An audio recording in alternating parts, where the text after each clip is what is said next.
कहते हैं जब राम जी, लक्ष्मण जी वानरों के दल सेना को लेकर के पहुंचे थे समुद्र के किनारे, और फिर उस पार जाने के लिए एक सेतु बनना शुरू हुआ था। किससे बन रहा था वो सेतु? पत्थरों से बन रहा था। नल और नील पत्थरों पर राम राम लिख रहे थे और वो पत्थर पानी में छोड़े जा रहे थे। सारी सेना लगी हुई थी, लाखों लाख वानर लगे हुए थे। कहते हैं वहीं पर एक दूर किनारे गिलहरी बैठी थी। उसने सोचा, यार ये इतने सारे वानर लगे हैं, इतने बड़े बड़े पत्थर ला रहे हैं, ये इतना सहयोग कर रहे हैं, और बातों से सुन सुन के पता लग गया कि राम जी की धर्मपत्नी सीता का किसी ने अपहरण कर लिया है रावण ने, और उस पर विजय प्राप्त करने के लिए राम जी जा रहे हैं, तो सब सहयोग कर रहे हैं। तो गिलहरी के मन में आया मैं भी सहयोग करूं, पर गिलहरी ने किसी को कुछ नहीं कहा। वो बुद्धि लगाने लगी, मैं भी सहयोग करूं, मैं भी सहयोग करूं, मैं भी सहयोग करूं, क्या करूं क्या करूं क्या करूं। तभी उसके दिमाग में एक योजना आई और उसने काम ये किया, वो गई समुद्र के पानी में, वापस बाहर आई और जहां पर सूखी मिट्टी थी वहां पर लोटपोट हुई और चलती हुई जाती सेतु पर और जाकर शरीर को झंझोड़ती, मिट्टी वहां पर डाल के वापस आ जाती और दिन भर ये काम करे। फिर जाती पानी में, वापस आती मिट्टी पर और फिर मिट्टी से लोटपोट होती, मिट्टी को चिपकाती शरीर पर और फिर जाकर के यूं यूं झंझोड़ती शरीर को, सारी मिट्टी गिरा देती। कोई 2-3 दिन हो गए ये करते हुए, वानरों के पांव के बीच में से चलती चलती हो जाती रहती। एक दिन ना हनुमान जी को लगा, यार ये कर क्या रही है गिलहरी। उन्होंने गिलहरी को पकड़ा, कहा भाई तू क्या कर रही है।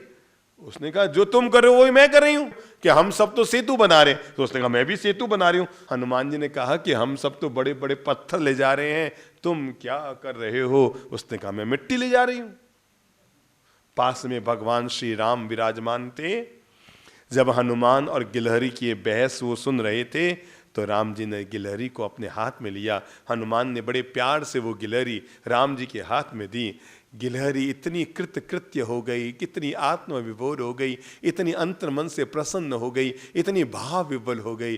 अरे प्रभु क्या गजब, मैंने इतना सा सहयोग किया, इतने में तो मैं भगवान के हाथों में आ गई। तो राम ने कहा भाई गिलहरी एक बात बता, तू हनुमान से बहस कर रही है, सही तो कह रहा है हनुमान कि ये तो इतना बड़ा सहयोग कर रहे हैं, पत्थर ले जा रहे हैं, पुल बना रहे हैं, तू नाहक क्यों बार बार बीच में जाती है टांग अड़ाने के लिए और काम रोक रही है, धीरे कर रही है। तो उसने कहा भगवान मैं भी अपना सहयोग कर रही हूं। तो फिर राम ने कहा तू बता तू क्या सहयोग कर रही है। कहा भगवान मेरे मन में आया, मुझे पता था कि मैं पत्थर तो क्या है, छोटा सा टुकड़ा भी उठाकर नहीं ले जा सकती। तो मेरे मन में आया ये वानरों का दल पत्थर को सजा रहे हैं और हर पत्थर के बीच में हल्की हल्की एक पत्थर दूसरे पत्थर के बीच में क्या है, दरार है। तो मेरे मन में आया मैं पत्थर तो नहीं उठा सकती पर मिट्टियां डाल डालकर इसकी दरार को तो भर सकती हूं, जो 2 पत्थर के बीच में गैप है उसको भर सकती हूं। प्रभु आप जब इसमें से गुजरेंगे ना तो वो जो 2 पत्थरों का गैप है वो आपको नहीं चुभेगा, क्योंकि मैंने सबके बीच में क्या डाल दी है, मिट्टी डाल दी है। राम जी ने उसकी बात को सुना तो वो समझ गए जिसको सहयोग करना होता है ना वो इंतजार ही नहीं करता कि मुझे कोई कहे कि काले काम करना पधारी जो सा मैंने कोई बतावे जना वो काम करे। अरे जिसको करना होता है वो तो यूं अंदर घुस जाता है। तब राम जी ने गिलहरी को पूछा एक बात बता गिलहरी, तू तो भोली भाली लगती है, ये इतनी बड़ी वानरों का दल है, किसी बंदर का पांव तेरे शरीर पे पड़ गया और तू मर गई तो क्या होगा। कहा भगवान मेरे मन में आएगा। अरे वाह रे वाह, दुनिया की सबसे सौभाग्यशाली मैं रही जब राम और रावण के युद्ध की, एक सती के लाज को बचाने के लिए, एक दुष्ट का संहार करने के लिए, एक पापी का नाश करने के लिए, एक रावण का संहार करने के लिए जब भगवान श्री राम स्वयं जा रहे थे तो उनके इस महासंग्राम में पहला बलिदान करने का सौभाग्य मुझे मिलेगा, भगवान मुझे मिलेगा। तब कहते हैं भगवान श्री राम ने, गिलहरी मुझे नहीं पता इस महासंग्राम में किस किस का सहयोग अभी तक काम आएगा, पर जब अभी इतिहास लिखा जाएगा सबसे बड़ा महान सहयोग किसका, तेरा माना जाएगा। मैं आप लोगों को इसलिए मोटिवेट कर रहा हूं कि हम ये ना समझें कि हम कुछ नहीं कर सकते हैं, क्योंकि हम कुछ नहीं हैं, हम सब कुछ हैं, हम सब कुछ कर सकते हैं। जब एक गिलहरी इतने बड़े महासंग्राम में अपना सहयोग कर सकती है, हम क्यों नहीं कर सकते? तो क्या मन बन रहा है 1 साल के लिए, दिवाली से दिवाली,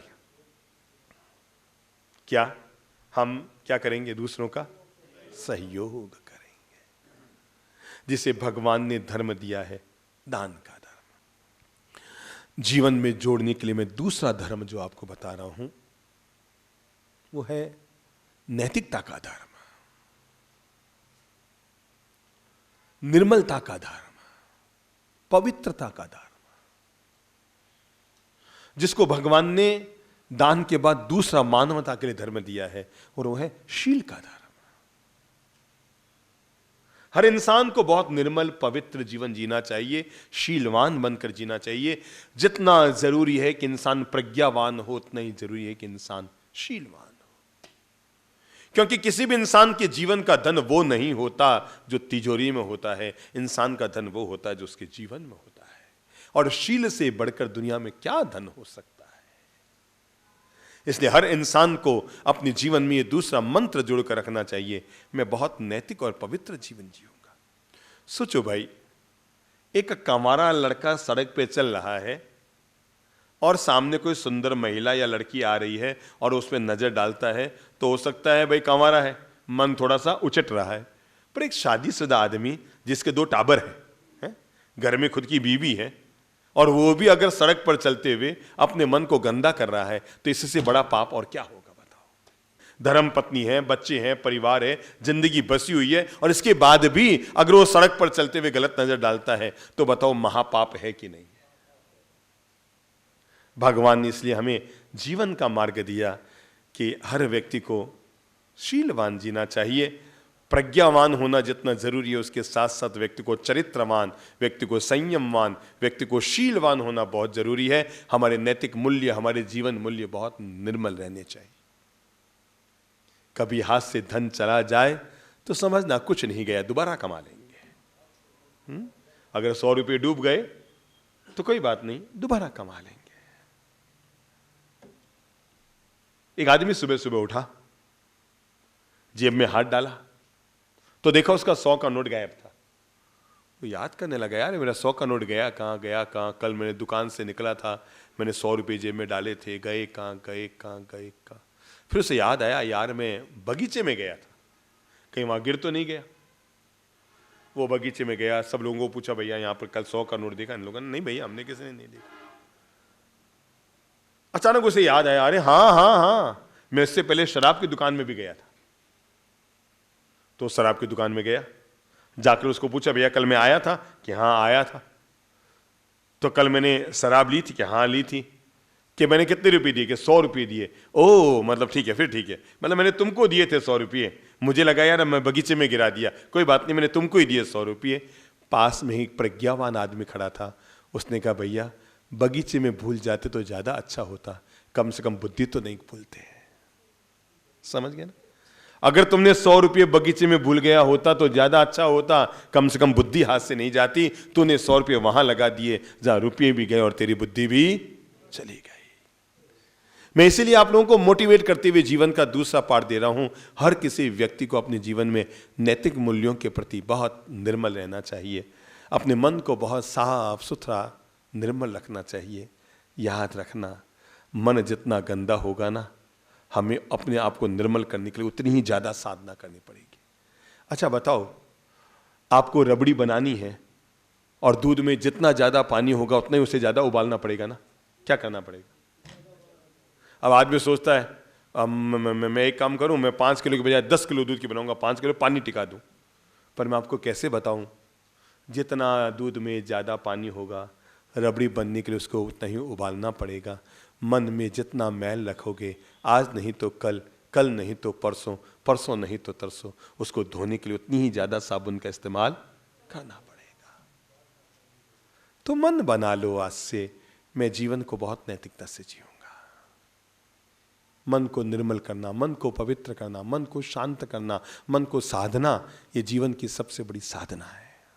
जीवन में जोड़ने के लिए जो तीसरी बात हम सब लोगों के लिए है, वो हम सभी लोगों को इस बात का विवेक रखना चाहिए, जितना ज़रूरी है मैं दान करूं, जितना ज़रूरी है मैं शीलवान नैतिक नियमों को जीऊं।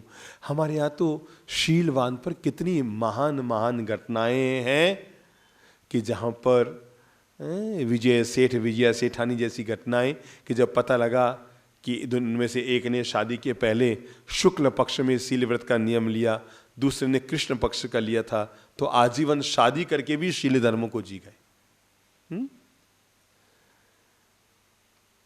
दुनिया में सबको समझाना सरल है, सबको, पर खुद को समझाना बहुत मुश्किल है।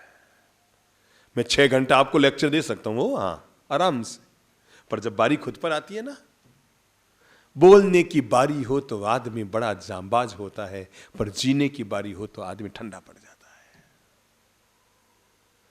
और शीलवान व्यक्ति के लिए जरूरी है कि वो बोले नहीं, वो जिए भी।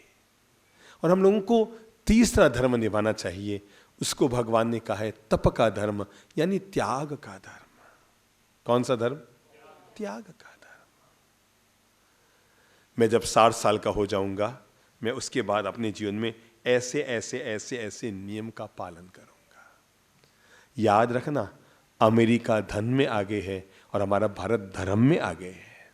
मैं आपको कैसे बताऊं, जब अमेरिका वाले ऊपर जाएंगे तो उनका धन यहीं रह जाएगा, हम भारत वाले जब ऊपर जाएंगे तो हमारा धर्म साथ चला जाएगा। तो जब धर्म की हम बात कर रहे हैं तो हमें सभी लोगों को तीसरा नैतिक नियम अपने जीवन के साथ जोड़कर रखना चाहिए, वह है मैं त्याग में जीवन जीऊंगा, भोग में जीवन नहीं जीऊंगा। इसलिए हम सभी लोगों को अपने जीवन को बहुत त्याग में जीवन जीना चाहिए।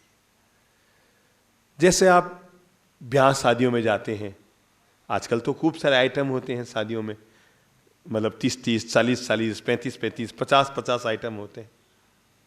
सभी मत खाओ, आप देख लो, मैं ये नहीं कहता कि मन पसंद मत खाओ, मन पसंद खाओ, पर ये नियम बना के जाओ, वहां जो कुछ भी बना होगा मैं 10 चीज खाऊंगा, उसके अलावा नहीं खाऊंगा। हम तो मतलब ये भी ले लूं, ये भी ले लूं, ऐसा लगता है जीवन में कभी खाया ही नहीं है। जो खाना है कल का भी आज खाना है, और कल का भी आज खाना है, कल का भी आज खाना है, और आने वाले कल का भी आज खाना, और आज का भी आज ही खाना है। ये भी ले लूं, ये भी ले लूं, और इतने में कोई कहता है अरे वो ली नहीं तो मैंने, अरे वहां है ना देखी नहीं, फिर घूम के वापस वहां पहुंच गए। सामने वाले ने 80 आइटम इसलिए बनाए कि आप उसमें से मन पसंद 8 आइटम खा लें, पर आप ऐसे निकले कि 80 में से 84 आइटम खा के आ गए। त्याग का नजरिया हो, ठीक है। सुबह उठ के संकल्प कर सकते हैं, आज मैं दिन भर में 15 तरह की चीजें खाऊंगा, इसके अलावा नहीं खाऊंगा। कितनी? 15 तरह की। कितने खा लोगे? फल खाए भाई, पपीता खा लिया, केला खा लिया, एप्पल खा ली, अंगूर खा लिए, 4 चीजें खा ली, बहुत है। खाना खाने बैठे 2 सब्जी ले ली, दाल ले ली, चावल ले लिए, पापड़ ले लिया, फुल्का ले लिया, या और भी कुछ खाने का मन है। 15 आइटम कम थोड़ी होते हैं, बहुत होते हैं। मन को साध लो ना, तो एक आइटम से भी आदमी आराम से पेट भर सकता है। अभी थोड़े दिन पहले एक महानुभाव अपने आए थे, इंदौर के संबोधि साधक ही हैं। उन्होंने 17-18 साल पहले अन्न छोड़ दिया था। उसके बाद उन्होंने मन बनाया मैं 24 घंटे में कोई 2 चीज लूंगा बस। कितनी? 2 चीज। अन्न तो छोड़ ही दिया। अब जैसे आज अगर पपीता ले लिया तो केवल पपीता, कल अगर केला खाया तो कल केला ही खाएंगे। पर मैं आपको कैसे बताऊं, केवल मन को समझाना पड़ता है। अभी जब वो आए थे ना, तो हमने उनको पूछा था, हमने कहा आपके कभी खाने के मन में नहीं आती? कि साहब मन में नहीं, कभी आंखों में भी नहीं आती, कोई चीज़ चढ़ती नहीं, दिमाग से निकल गई, खा लिए खा लिए।